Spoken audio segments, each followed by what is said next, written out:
Welcome back. Thanks for joining us. I'm Jonathan Fisher. It's no secret that the art and science of selling B2B has gone through an immense amount of change in just the last couple of years. Well, today's guest has been tracking those changes and is in a position to share with us some best practices to make sure we're right up to the cutting edge of what's going to work today. Jonathan Bland is the co founder of OmniLab, a firm which specializes in managing paid media to drive pipeline for B2B SaaS brands. Over the last 14 plus years, Jonathan has worked with more than 100 B2B SaaS companies and was personally instrumental in helping one get acquired, another reach unicorn status, and all of them generate millions in net new revenue. He's also seen his fair share of failures, so he knows many of the mistakes.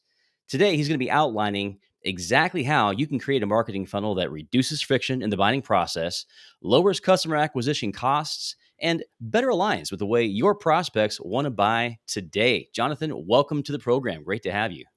Thanks, my friend. Happy to be here. We're happy to have you on the show. I mean, it's an area where there's been a lot of conversation, but it's great to have a specialist in very specific niche of B2B SaaS selling today. As we're getting into this topic, would you share with us just a little bit more about your background? How'd you learn the lessons you're going to be sharing with us today? Yeah, for sure, for sure. It's interesting. I actually started out my career in sales. I was a SDR, moved into AE, then middle management, always working for VC B2B SaaS startups and VC-backed that is. And so I think it was around probably 2012 or something like that when I ended up moving more into a marketing role. Although I'd still say that you're always even selling inside marketing roles too. That I started getting involved in paid media, specifically building out marketing strategies and running paid from YouTube to Google to Facebook to LinkedIn and you name it. And then ended up founding a demand gen agency called OmniLab, as you just kind of introduced. And so, yeah, my journey kind of crosses between sales and marketing. And I think the one thing that always gives me a huge benefit is everyone loves to talk about all the communication issues and misalignment with sales and marketing. And I've kind of been on both sides. So it allows me to kind of see what worked and didn't, as well as align with ultimately some of the metrics that matter. So that's a little bit of a high level background on my journey. So Well, sounds like you're the man for the job today. Hey, a yeah. quick reminder to the live audience, we are definitely going to have our live Q&A at the end of the show, as we always do. No need to wait. You can put your questions right there in chat. We're going to bank those, and we'll circle back at the bottom of the half hour here and get your answers right here live with our guest. Hmm. Well, Jonathan, I did notice that the way that you structured or positioned rather your company's offering as a demand gen firm already is speaking of one of the major changes that we've seen in the focus when it comes to getting business.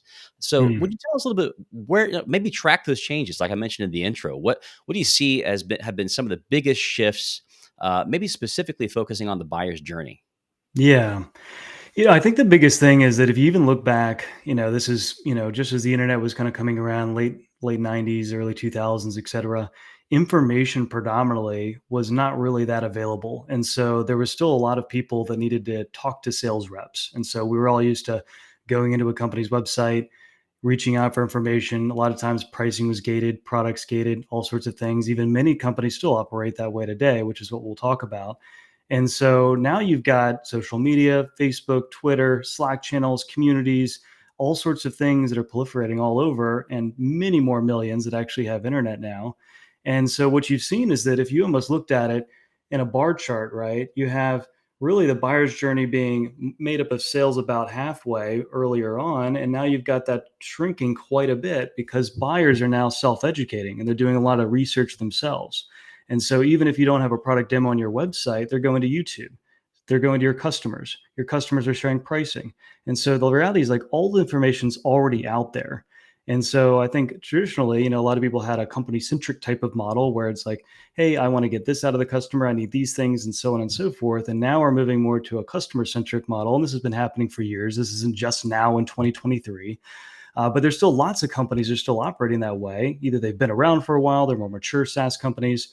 Most modern SaaS companies we talk with are still, much further ahead in this and kind of get some of these things. So that's kind of like the big change that we've really seen. And so a lot of them need to start taking this into consideration and adapting to some of these ways that people want to buy and knowing that, yeah, well, sales is still really, really important to the sales process. They're going to get involved later in the game. And so it's up to marketing and also sales to do a lot more education and get in front of that buying cycle by providing valuable content, information, answering questions, and being top of mind so that when a customer is ready, they're the first choice. So I wonder if with my observation is this has become a much more crowded space. I mean, B2B SaaS used to be only for the bigger players. You had to drop major coin over years of time to develop something worthwhile. Yeah, Hope you did your homework, that there's a good product market fit, right? Do some beta testing, make a change, then go big. That exactly. that whole approach now is being subverted because anybody with a couple tens of thousand and the willingness to throw the dice and an idea can get involved. And so I'm wondering, has that taken the emphasis away from a product led approach? Has it made it all that much more important to really have a great content and demand gen type of strategy in play? Yeah, I mean, 100%. I mean, again, everything's a balance, right? And so, I think PLG has become extremely hot right now. If you look at some of the open view metrics, customer acquisition costs are much lower for PLG based companies than sales led. And so, what you're seeing is a lot of sales led companies implementing product tours. And so, if anyone's been around for even a year or whatever it may be on LinkedIn, you've seen that there's a proliferation of tons of companies that are offering product tours on your website. And so these companies are coming out for sales led companies to allow for buyers like ourselves to say, hey, cool, like I can go in and check out this product. I don't need necessarily to talk to a sales rep. And oh, by the way, they're contextualized. There's multiple types of demos and all sorts of things like that. So, I think it's not necessarily PLG or SLG. And of course, you've got a lot of people that are just trying to jump right in. And there's a lot of other caveats before you just say, hey, let's make the switch from a sales led org to a product led org. And so those things are really important to keep in mind. But overall, I think the biggest thing that we're seeing is that people just want less friction in the buyer journey. They want easier ways to get information. They don't want things gated. They want people to be helpful and answer their questions and things that are not necessarily just in the self-interest of the company, but more so in the interest of them. And frankly, this is human, right? This has been something forever. That's been going on. But now we've got a lot of companies that are now realizing this and trying to get smarter about the way they market their products versus, trying to make it harder for people to buy. Okay. So it's less about the overall philosophy, it sounds like, and still, if you have an innovative way of bringing it to bear, you can still go product led. Sounds like you want to be innovative, maybe offer some experiences online for that. But as a Yeah. marketer, that's something you may or may not control. So for you, it's more about the messaging and the approach. What are some of the bigger mistakes that need to be avoided then, given the way that the buyer has shifted and the way that she likes to make her purchases today? What do you got to watch out for? In regards to messaging or just broadly speaking? Yeah, broadly speaking. I think there's a couple of things I guess immediately that come to mind. One big one in terms of just friction in general is everyone's familiar probably with the typical friction that happens between you coming in for a demo, you going to an SDR, SDR passes notes to an AE. You asked for a demo in the beginning, but you still haven't gotten the demo. And so maybe by the third call 2 weeks later, you're finally getting a demo of the product, the thing you actually wanted. And so what we're seeing a lot of modern SaaS companies do is they're kind of flipping that model and saying, you know what, even though we know the SDR is really, really important to the organization, we're just going to move all high intent leads that meet the ICP criteria that come in asking for a demo. And this is obviously for a sales led org. Hmm. We're going to pass those straight to AEs, and AEs are going to take those calls. And it's typically because AEs, have been trained to do demos and to go a lot deeper in the sales conversation and usually have a little more experience than an SDR. And so it ends up being a better type of experience for the buyer. And so you kind of remove that element. And then the SDR still can help out on all things related to outbounding and prospecting. Or maybe there's people that don't necessarily fit the ICP or they're lower intent types of leads, and they could potentially do something with that.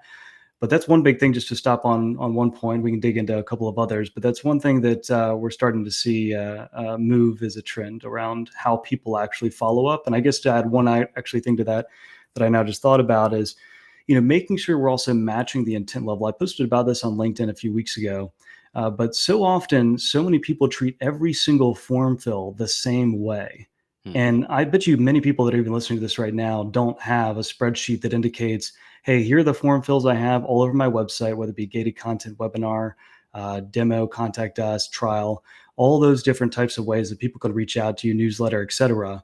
And on the right side, what's the follow-up motion that you're going to use, if any, right? And that doesn't mean Hmm. follow-up motion necessarily from sales. It might just be, what are we going to do when that person fills out that form? Many times, a lot of people just treat everything as, yep, it's a sales ready lead. Let's pass it to the SDR and let's move down the road. Right. And so that's another thing that I think has created a lot of friction for people and created also poor buying experiences too. Hmm. Because if you think about it, the old gated content, thing that people are still running to date, where you're taking people that just wanted to read the content now are being cold called aggressively, typically Hmm. by SDRs, and they're trying to set them up for a demo when all they really wanted is just access to the content. And so now you've started to create bad brand impressions against that person. And so it's not that gated's dead.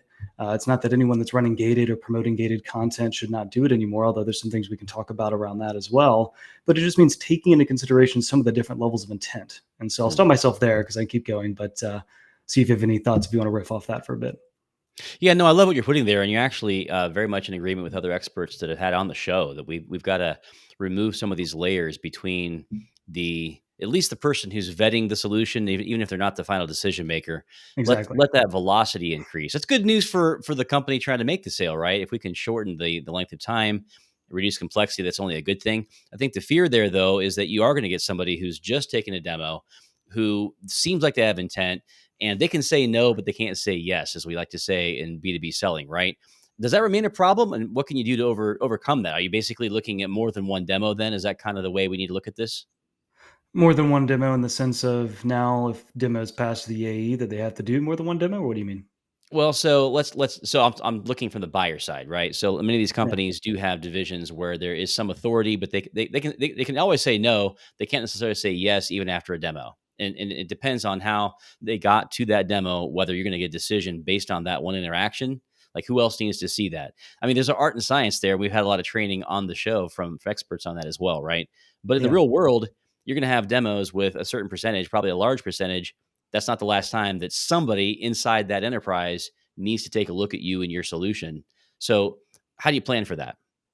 Yeah, sure. I mean, at the end of the day, I mean, it's always about, I mean, the way I think about it is just essentially figuring out what are the different steps that a buyer has to do ultimately to talk to you and to get the information they want. And so if an AE is overseeing, say, 10 or 100 accounts, depending on its enterprise, SMB, mid-market, I mean, the way to think about it is just to say, all right, listen, if I've got a motion right now that sends my buyer through one, two, three, four, five steps before I actually give them what they want, maybe there's a problem there. Maybe we should look into how do we make that easier. And so to your point, if an AE has to then demo to other people or multiple people in the organization, then fair enough. Let them do that because again, they're the lead person Mhm. and usually the one that's trained to do that. Now, some orgs may train their SDRs to do demos.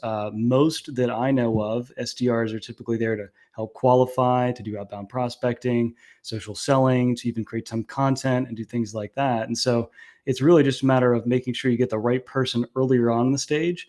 And because most people that do ask for a demo, well, maybe they're not all clearly going to convert right now today. And yep, I'm ready to go. Some are definitely just interested in getting more information, and that's okay.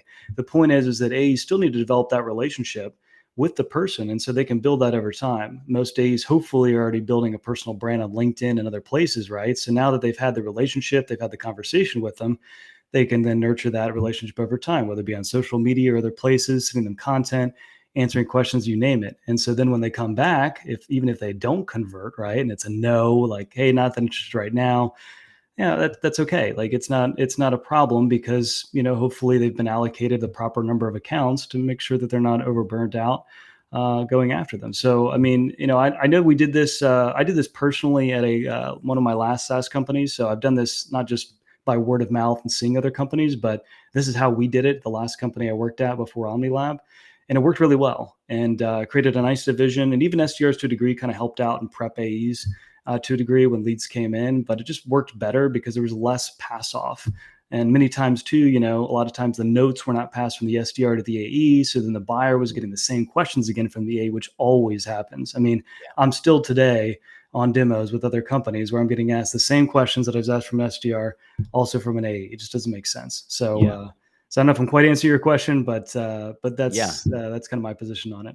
That's good. And by the way, there's a little mini commercial. Please get some AI involved with your CRM that can capture notes because you're never going to get all your salespeople to do it. You're just not. Yeah, Human nature, exactly. right? So There's let's let there's technology work for us here. Yeah, the solution's already out there. Exactly. They're out there. I mean, there's the, Gong, there's Avoma, there's Clary, there's tons of different tools out there to record calls, and there's really no excuses nowadays. But you still find it. There's still a lot of companies that don't have things integrated the right way. And it's a lot of, taking down some sloppy notes here or there and trying to get them over the AE, or the AE not having enough time to read those notes before the call. So sometimes maybe the information's there, but the AE just hasn't prepped well enough for the call. And so then you just kind of dive right into the regular questions. And so it's never a fun experience for the buyer, because you're just like, hey man, I just wanted to see this thing. Can I just take a look at it? I just want to, like, tell me how it works, related to the use case that I'm trying to apply for.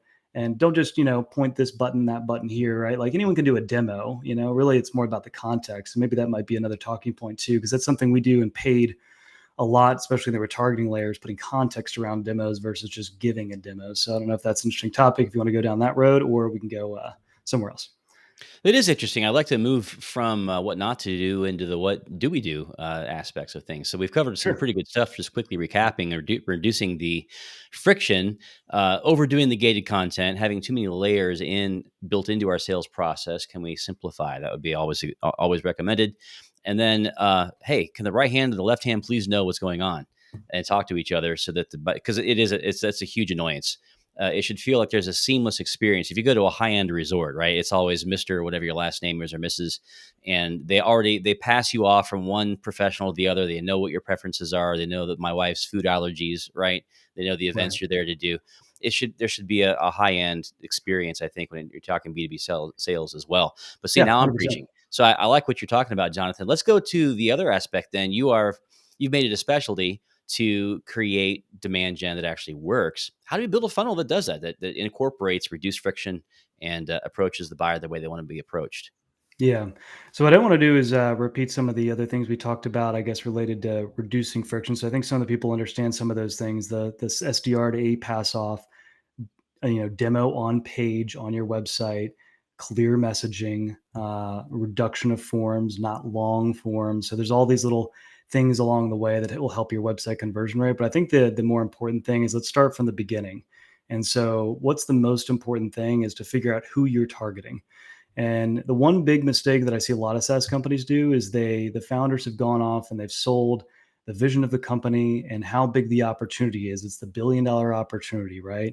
Here's the massive TAM we're about to go after and tackle it.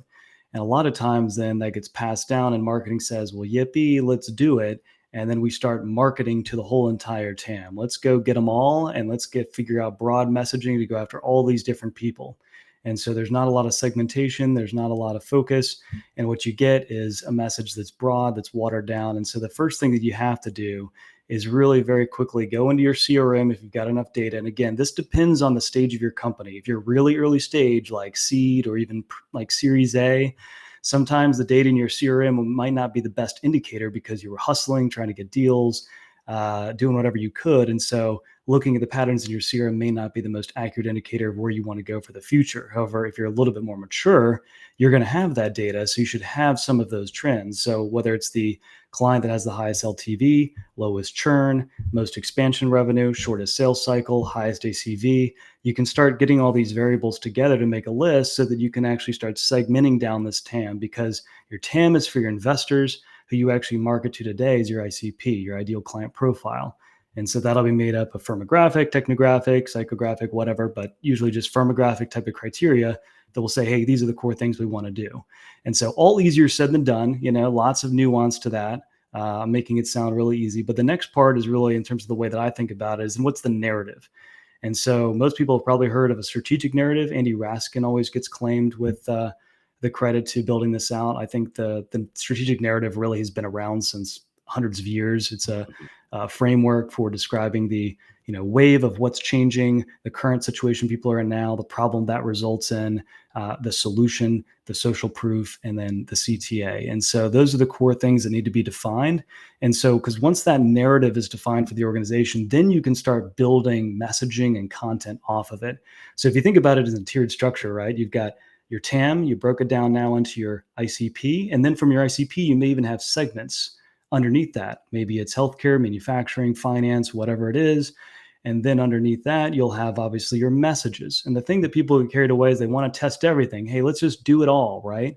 And so a lot of times they'll tell their in-house team or their agency, hey, just go figure out what works. I don't know, test some stuff, A/B test it, right? Everyone wants to A/B test everything. And usually there's no forethought of what we're testing and how we're normalizing that data and what we're actually going to do with it. And so, Mhm. the way that I like to think about it is break down at least the three core messaging themes that relate to your strategic narrative that you'd like to communicate to the market, right? And I obviously speak more from a paid perspective, but this applies for everything. This is not just a paid related conversation, but this is the way we think about it for a lot of our clients when we run paid. And so those messaging themes should be distinct from each other, right? They shouldn't be the same. They should be different messages or points of view that you want to communicate to the market. And so once you have those established, then it's about figuring out what's the supporting content underneath each of those themes that I have either now or that I need to create.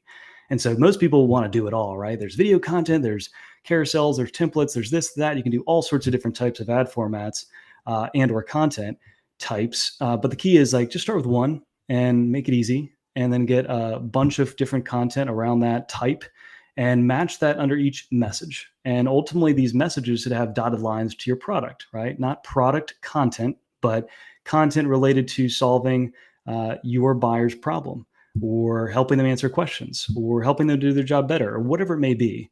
And so those are kind of how you start mapping it out. And once you have the supporting content there, then now it's about figuring out, all right, what are the channels? Where are the channels where our audience is hanging out, right? Are they on LinkedIn? Are they on TikTok? Are they on Facebook? Where are they?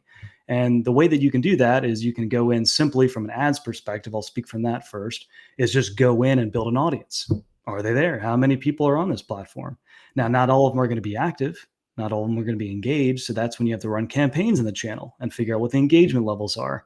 Finance might be more active on one channel, manufacturing might be more active on another channel. And so, even though you broke down your segments up at the top, you may have different channels with different content or messaging being distributed out on them based upon who's engaging more with that content. And so, this is kind of where I start, is building that initial framework. That's probably one of the most important things. And a lot of this is, of course, done by the product marketing org to a degree, right? I mean, we as an agency are not building all of that 100% ourselves, right? A lot of that top portion is coming from either the marketing or product marketing org who gets together like, hey, this is the motion we want to go with. This is how we want to approach the market. This is what we want to say. And the key thing, and stop me by the way at all if you want to kind of cut this a little bit, but I'm kind of almost wrapped.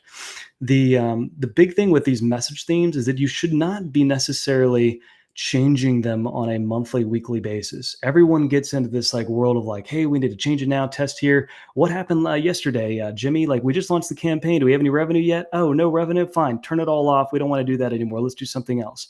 And B2B buying, especially if you're, a company that has an ACV of around 10K plus, this stuff is going to take a while. No one converts off of one ad, two ads, three ads. Like it's going to take multiple different touches, not just from paid, but from other things too. And so it's really important that these messaging themes stay consistent. I like to think about them from a quarterly basis is typically how we do it.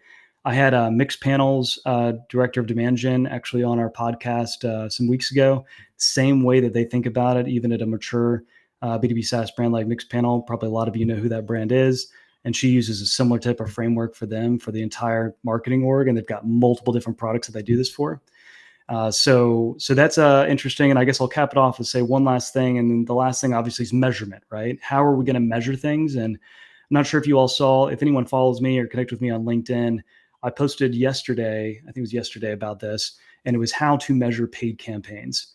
And so the one thing that everyone always does too early is they want to measure everything the same way. Everyone wants the big thing, revenue. We all want revenue. Well, of course, every campaign, program, activity, or anything you do as a company needs to lead back to revenue at some point. But not all campaigns are going to have direct, easy attribution back to revenue. It's just not going to work that way.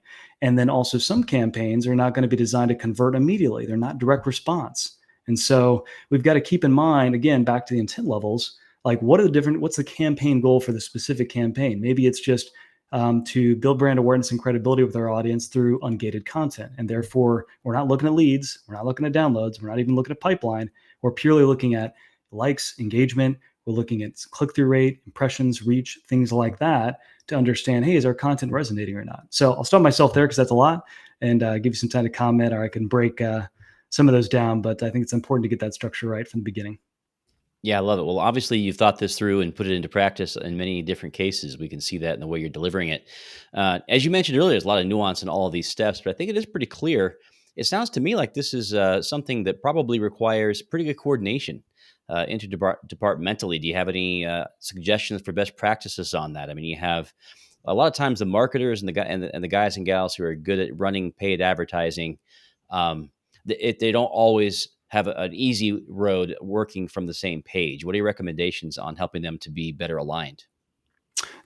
Helping the outside paid media experts to be aligned? I think I saw that question in the chat, if that's the one you're referring to, versus like Well, the not well, in-house. we'll circle back to the chatted ones. I'm thinking, like, if internal inside of the company, the people that are Oh, charged with the different aspects of this, yeah. a lot of times they're just different temperaments and approach their job very differently. One Mm. set's very much more numbers oriented, the other is a little bit more creatively Ah, right. oriented. So how do they Yeah. better read from the same playbook? Uh, I mean, ultimately, well, you're talking about, I guess, a couple of different things in one there. I mean, obviously, some people are going to be more numbers oriented, some are going to be more creative, and there's, personality types of things to kind of manage on that front. I mean, ultimately, to keep people aligned, right? I mean, there should be a center document that's not just lives in G Drive, by the way, that gets repeated probably on a weekly, monthly basis of what we're trying to communicate to the market, how we're approaching it, how we're doing it, what we want to be saying, things of that nature, as well as a dashboard that's shared by the whole entire org with the exact same metrics. Because what commonly happens, especially with us, because we're on the outside, right? Technically, we see ourselves always as partners, but you'll get these situations when you mention metrics, for example, where someone's running a report in HubSpot or Salesforce, but that report doesn't have the same filters that say the CEO does. And so then they're reporting up numbers and saying, well, wait a minute, we've seen pipeline as XYZ when the CEO is like, no, it's not. What are you talking about? Like, and so there's so many things that need to be done in terms of like people just creating all these different reports on their own where we have the same sheet of music that we're reading off of, right? Same dashboard, same core reports. And sure, you may have your ad hoc reports on the side. That's fine. But we need to have the core business metrics of the business be in one place where everyone's agreed on, hey, these are the filters we're using. This is the attribution model, et cetera, et cetera. Otherwise, you're going to get inconsistencies. And so that's a big piece of it. The other side from paid is that Google Analytics, your ad platform, and your CRM are always going to communicate different numbers, always. There's no way around this. I've never seen it in the 100 plus SaaS companies I've worked with where they ever match completely. Now, they should be close, but the reason that they're not is because they use different attribution models. Typically, like Google Ads is a last touch model, whereas your CRM, you may have a multi-touch model set up. Mhm. And so there's all sorts of different things that need to be taken into consideration on that as well. And so a lot of times when we're working with clients, we have, for example, a client that's on HubSpot will have all their core lagging indicator reporting, like number of leads, sales cycle length, pipeline revenue, you name it, inside of HubSpot. And then we'll use Looker Studio to pull from API from all the different ad channels. But when we're comparing those numbers, there's going to be some differences, but it's still important to understand that, hey, these are the numbers or conversions we're getting from the channel. We just may not be able to see them in HubSpot for some reason, or Salesforce, or whatever the tool is. So I think I'm generally answering your question, but I mean, ultimately, there's definitely going to be different, people that have different skill sets. That's always going to be the case. But the one thing that needs to always be true is we're all reading from the same sheet of music from a reporting perspective, and then making sure that everyone knows in the organization on a recurring basis, because this commonly gets locked up in the C-suite or somewhere else, and it doesn't get communicated to the org well, where we all know, hey, by the way, again, as a reminder, this quarter, these are the three core messages that we're trying to communicate to this market. Here's how we want to be saying it. Here's the current situation they're in. Here's the problems they have. We need to build content, systems, ads, all things around this. And so I think that's a message that needs to be always repeated because people forget, and things get lost. So I'll cut it there. Yeah, good stuff. Well, Jonathan, clearly you have a lot to offer in terms of insights on better creating demand gen for your B2B SaaS solution. How can folks follow up with you? Where can the listener go next? Easiest place is find me on LinkedIn. I post usually daily, if not 3 or 4 times a week, and so try to provide some really kind of valuable content there. So if you want more content like this and frameworks and ways to think about it, definitely reach out to Jonathan Bland on LinkedIn at OmniLab. And then, yeah, if you're ever interested in us helping out running your paid on the outside, again, we see ourselves more as partners versus like an outsourced agency. Then just go to omnilabconsulting.com, and I'm sure that'll be in the show notes, or we can put it in the comments later. Yep. So yeah, that'll be it. All right, excelente. Well, it is that time. We're going to go to live Q&A with our guest. We've got a good slate of questions already in the chat. Go ahead and add yours, and we'll get you some answers here shortly. So let's go ahead and dig in here and see what we've got. Um, Sure. so Yeah, and I think a couple of these are just some good comments. I mean, Melissa mentions that for sure people are self-educating, and it's really exponentially increased. I think we all are just we have so much more access to information, not just random Google entries, but there's a lot more good quality content out there. So it does kind of mean they're further in the cycle, which should be a good thing. I think I'm sure you would agree with that. Um, Yeah, when exactly. it comes to the idea of complex sales processes, Andrew Ellenberg is asking a question. Do you still see a need for sales leadership at earlier stages of the funnel? You talked about at the beginning, kind of skirting this, uh, I would say divide. It shouldn't be a divide, but it is, two different hats of sales versus marketing. What are your thoughts on that, Jonathan? I'm not sure I quite understand the question. I mean, having sales leadership part of complex sales cycles in early stage SaaS companies? Yeah, I mean, for example, I think that the idea is that marketing doesn't always think the same way that sales does. So probably it should be a team play. Would you agree with that? And if so, maybe Okay, yeah, riff just more on the that one. alignment you're talking about between the two. Yeah.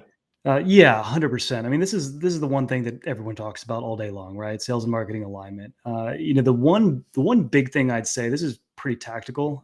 So I kind of maybe I'll zoom in and then zoom back out. But the one thing that drives me nuts that happens all the times is you've got marketing teams that are marketing to accounts that are not the same accounts as sales.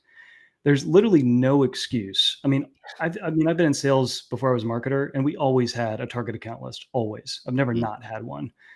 So there should be no excuses of marketing not being able to get a target account list from sales. Now, maybe they're working on a new one. Maybe they're adapting it. Maybe they're removing some accounts and all sorts of things. That happens constantly. But the one big thing from a marketing sales perspective is that marketing should be communicating and supporting sales with messaging, whether it be through brand awareness campaigns, legion campaigns, whatever, to make sure that, for example, the scenario should be this: hey, we've got 100 accounts that we want to get into this quarter or this year or whatever the time frame may be. Okay, cool. So now marketing is going to target those same 100 accounts with mm, specific messaging, with specific content, because what's going to happen is when sales starts reaching out and they do their outbound efforts and their cold emails and their cold calls and all the other things, is that they're already going to know who the brand is. And so some of you probably are familiar with a familiarity bias, and this plays into this exact thing. When you see a brand's name repeatedly over time, there becomes familiarity with it. And so when Jimmy from XYZ company reaches out to me, I'm like, wait a minute, I've seen that brand from somewhere. And so then open rates go up, mm. reply rates likely go up. And so all these things need to work in conjunction. So that's a very tactical kind of piece to answer your question. I can zoom out later, but I know we've got some other questions we want to get to. But short thing I'd say is just make sure the minimum that you're going after the same accounts. And that's something easy everyone can do literally right now if you're not doing it already. Mm. And then boom, now you've got a situation where you're both going after the same stuff. And the last point I'd say is, yeah, marketing may have some additional accounts that they want to go after. All good there. That's fine. You've got the other campaigns that are maybe not focused on the same ones in sales, but always make sure there's a one-to-one alignment between those two. Yeah, I like that. It probably makes a good segue to this question from Levy then. Yeah. What do you believe are the pros and cons of doing demand gen in-house versus hiring a great firm to do it for you? Yeah, so I think there's two things. So demand gen is a big, broad term, right? So we classify ourselves as a demand gen agency based on the approach of what we do. But what OmniLab does, just to use a real example, is we're managing and optimizing paid ads across, say, YouTube, LinkedIn, Facebook, Google Ads, you name it. We're building out ad creative for those channels at scale, and we're doing a lot of the reporting, interpretation, what's working, what's not working, right? So that's one piece of demand gen. Demand gen also incorporates all the other things, right? Who we targeting, how we targeting, what do we want to be saying to them? This goes back to the product marketing example with the, funnel, if you will, that I kind of, gave an interpretation on. And so all of these things still need to be coordinated by an in-house team always. Those things should stay in-house, whether it's the demand gen team, if it's an actual team, or the Mm, marketing leader or the product marketing leader, one or the other. Like those things should always stay in-house. I'm not a big fan of outsourcing that unless it's more for some general consultative services to try to improve some things, et cetera, and get some feedback around the messaging. mm, What the agency's for is really saying, okay, great. we're not necessarily going to try to build out in-house expertise to be the paid experts, but we are going to be the experts on making sure that we're communicating the right messages. We're reporting up results in-house to the team. We're providing that agency maybe content, supporting content to those messages, and being that internal partner to kind of lock up everything between the SMEs heads and getting that out into different channels. And so typically most people will not in-house paid media unless you're a very mature company. And even still, a lot of them end up outsourcing that. The stuff that you want to keep in-house is content marketing. Always want your content marketers in-house. My opinion, there's other content marketing agencies that are great out there, but Hmm. always would have content and product marketing in-house. So that would be my, I guess, take on it Hmm. with paid. So if that's Okay. Yeah. helpful. Fair enough. So we talked earlier also about shortening reducing friction really was the rubric. And so Susan has a Yeah. great question. How do you feel? What do you feel works best in terms of the handoff from SDR or BDR to the AE? Same call, subsequent call. Is there a preferred mode for that in your view? I think you should always test this out, but my preferred, and I'll kind of repeat in a similar way that I answered it before, is that if it's a high intent lead, what's high intent? Someone that fills out the request a demo form or the contact us form would be someone that has given their intent to talk to sales. They want to talk to sales. Every other form fill on your website, they don't want to talk to sales. They're just downloading an asset, an offer, or whatever it else is. So, generally speaking, if they meet ICP criteria, and you should have that documented based off firmographic criteria, and you can do this with enrichment tools on the fly, or you can do it manually, depending on how much lead volume you have, those should just go straight to AEs. Mm. Now, there may be a model where AEs are not prepared for that. If they're not trained to handle, depending on the volume, that amount of leads and the way those calls should go based on qualification. And so there's some caveats to that, right? So if you've got a motion right now where it's SDR to AE and so on and so forth, then you might want to consider, hey, are AEs trained and ready to handle this? But from a Mm. buyer's perspective, it is a better motion because if you just think about it, like anyone on this call, just put yourself in the shoes. I mean, if you filled out a form, you wanted a demo of a cool product, and you wait a couple of days to get a call with an SDR. SDR qualifies you, and then again, most SDRs do not give demos, but there are probably some that do. And then so you don't get the demo on that first call with SDR. And then after that, then you got to schedule another call. Notes are sometimes not passed. And then the AE finally jumps on. And Mm. then sometimes still doesn't give a demo because of course they want to give context. They want to customize the demo. They want to do XYZ things. But Right. AE should be still trained enough to be able to give some level of context. So that's still my take on that. But again, always test it and see. And so if there's a moment where it just makes more sense to have the SDR to AE handoff and you can make that work and make it efficient, perfect. And the Yeah. last thing I'd say, I know you're trying to get to another thing, is to make sure that you have a calendar booking tool after your form fill. It's another big miss that a lot of people have. They do this whole thing where they fill out the form and then it says, we'll get you in touch with the 24 hours or 48 or whatever the number is. And obviously faster is better, right? Just offer the calendar booking tool. And, if you're worried about non-ICP fit leads bogging up the calendar, you can also use enrichment again on the form so that you get those people out of your way and they can't book on your calendar. Or you can always just go on the calendar and say, hey, it's actually really not the best fit, so on and so forth. You pass it to someone else. So there's ways around this, but just end it with that point too. That's a great tidbit. I resonate with what you said too, in terms of being on the buyer's side of the equation. If somebody else can be brought into the conversation right there, where it's clear to me what is I'm even asking, right? Yeah, exactly. That's just so much nicer. And then you're engaging with another personality inside that company. The connection is stronger. I mean, my own likelihood to buy is I would definitely think is quite a bit stronger at that point. Right. Exactly. I mean, because again, like, there may be, I mean, there may be a moment again where the SDR wants to really, I mean, is trained and can go a lot deeper. And so in those cases, maybe it's fine. But again, I'm all about figuring out what's the least amount of steps I can make my buyer take to allow them to buy in the easiest way possible. And it goes with like pricing. We talk about transparent pricing a lot. Hmm. I know that there's not ways to make pricing transparent across all different types of your product likely, but I bet you can bundle one aspect of your product to give some price on the website. Because Hmm. if there's no price, my immediate thought is this is expensive. It's going Yeah. to be complicated and it's going to take a long time to implement. I Right. mean, that is what's going through buyers' heads, and maybe that is what your product is. Maybe those are the Yeah. realities, If it is and what so it maybe is, you then can find, you may have to live with it. Well, yeah, and you may so have to maybe live you're with a fan of putting like even starts as low as like to just to put something there that would be real. So Yeah, you're not you can fully always committing to it. Yeah, exactly. You can always do one bundle where you reveal one price, it's your starter package, and then you could say enterprise call sales. That's fine. At least then I've got a base understanding of like how like is this a $1,000 product or is it a $100,000 product? Right. And so those things are really important for people to understand. Yeah, yeah, lots of conversation around that too, different pricing strategies. That's another show.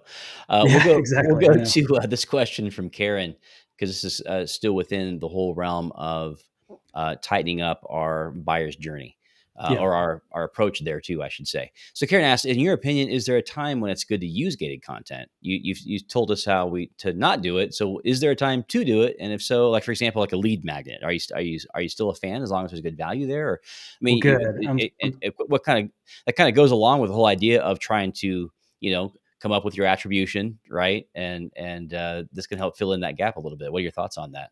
So Karen, I love this question. Thanks for asking so I could clarify a little bit. So my position and even our position as OmniLab is not that gated is dead. It's not dead. So the takeaway from this call is that it's not that you should go back and ungate all your content. The issue is that again goes back to intent. It's matching your follow-up motion with gated content. Now, traditionally, most people have treated gated content when someone downloads the content, they're passed immediately to sales and Mhm. SDR to follow up to get them on a demo. That's what's fairly ineffective. And I Mhm. ran some numbers for multiple clients. It seems to always be the case, but we ran it for a client literally a month ago.